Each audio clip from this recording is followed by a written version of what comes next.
And that's why I was always right-wing from I was that height, because I was told about the dangers of communism and the dangers of socialism, and I was always reminded, as I grew up during the Cold War, of the Berlin Wall, of the gulags, of Siberia, of Mao Zedong, and about the greatest tyranny known to mankind, and that the Reds, the Marxist communists, had from the very earliest stages of the Irish Revolution infiltrated even the nationalist movement, and through the IRA back even in the 1930s, and that's why the IRA had to split, because it was taken over by communists. They were called themselves the Republican Congress, and they were led by a fellow called Father O'Donnell. And Father O'Donnell was the fellow who coined the phrase "no free speech for traitors." In fact, he was the traitor, but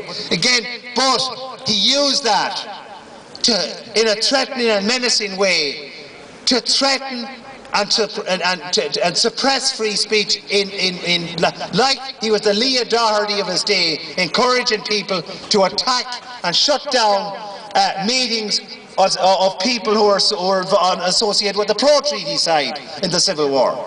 That was the origin of the blue shirts, which later became the green shirts. But that was the origin of the blue shirts. It was support for free speech against communism.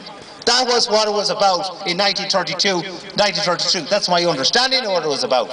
But today we have the Fine Gael party on the side of the Reds, on the side of the communists, who want to suppress free speech. Traitors. So we are in a very perilous situation, ladies and gentlemen, and I would encourage you at this stage to rally to the cause of patriotism and love your country. Never be ashamed to hold your national flag in pride. Never be ashamed to say that this country belongs to the Irish people. Never be ashamed of the sacrifices of our dead patriots like Torrick Pearse and those who willingly gave their lives for their country. And if those men who willingly gave their lives for their country were back here today, do you think that they would be afraid of Charlie Flanagan or Mary Wilson or the threat of censorship or communist type hate legislation? No way. They would resist that. It's going to take more than hate legislation to suppress the national revolution of the Irish people that has begun. And the national revolution of the Irish people has begun. And I honestly believe, I don't know whether I'll see its ultimate triumph in my lifetime, but I am no doubt in my mind that there are enough Irish patriots out there. If they mobilise together, we can change this country, we can take this country back, and we can give this country and its people a real future. Thank you very much. Thanks very much, James. It's fantastic. And thanks a million to Gemma as well. And as James was saying there, if we want to rally to the cause of patriotism, that is up to all of you as well. It's up to everybody to spread the word, to get people out on the streets. Gemma is going up for election in the by-election in Fingal in Dublin, and everybody needs to get out to canvass and to do what we can to get her into government. Can you imagine the change that would start, the tide would start to turn for there? Actually, do you mind, Julie? I did not mention a stay put. I'm not going to talk, honestly, I promise, for long, but I did forget to mention that slightly important thing. So I am spending a lot of my time in Fingal now, and I have to say I'm not a Fingal girl, I'm a Southsider, and you know, this part of Dublin is a revelation to me, really. I mean, I know it. As a journalist, have covered every inch of this country up and down for the last 20, 30 years. So I've spent a lot of time out there covering appalling crime as a reporter and everything that's happened to it.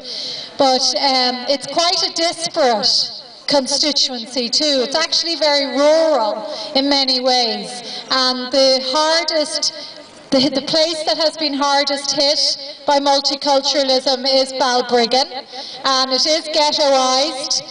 There's serious deprivation out there, serious failures of integration by Africans, etc., to, you know, assimilate and be part of the community, and it is very, very, very, it's not working out well for local Dubliners living out there. So that is an area I'm going to be spending a lot of time in, but also the Dublin commuter towns like Malahide, villages like Malahide, Rush, Skerries, Hope, places like that have tried to preserve the integrity of their villages, have tried to resist globalism.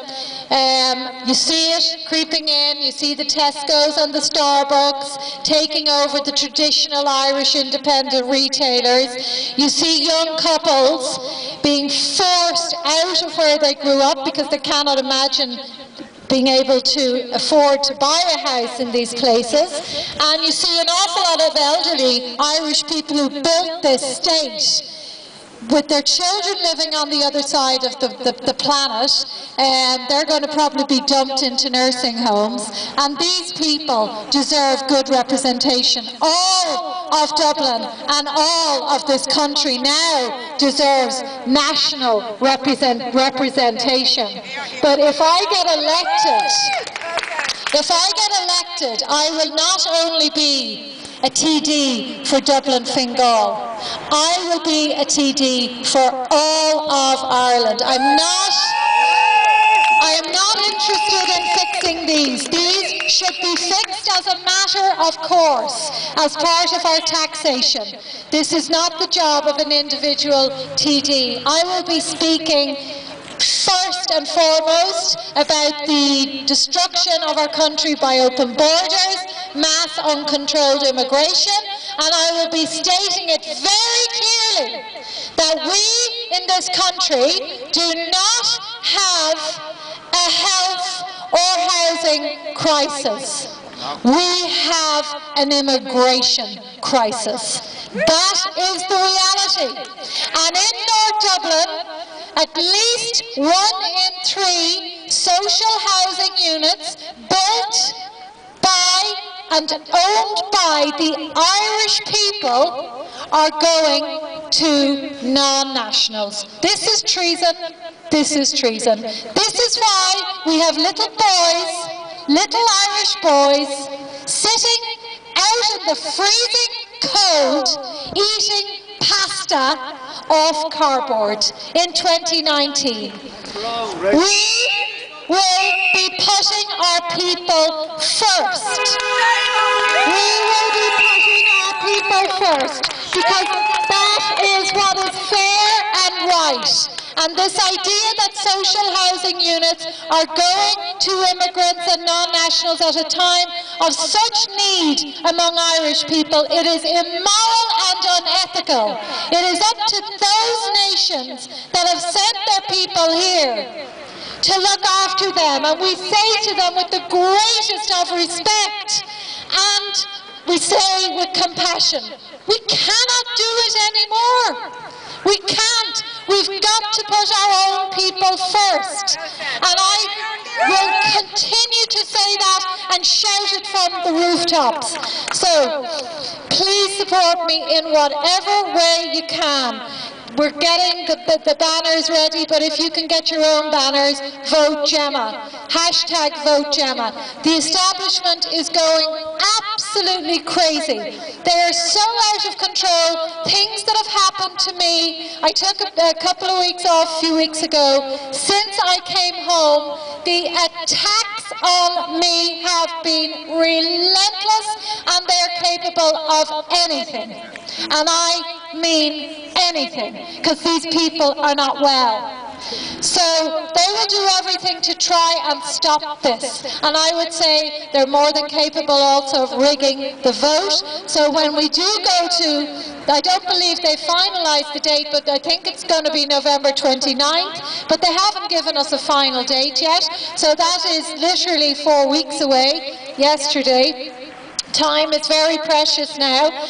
I will need soldiers on the ground on the day of the vote out there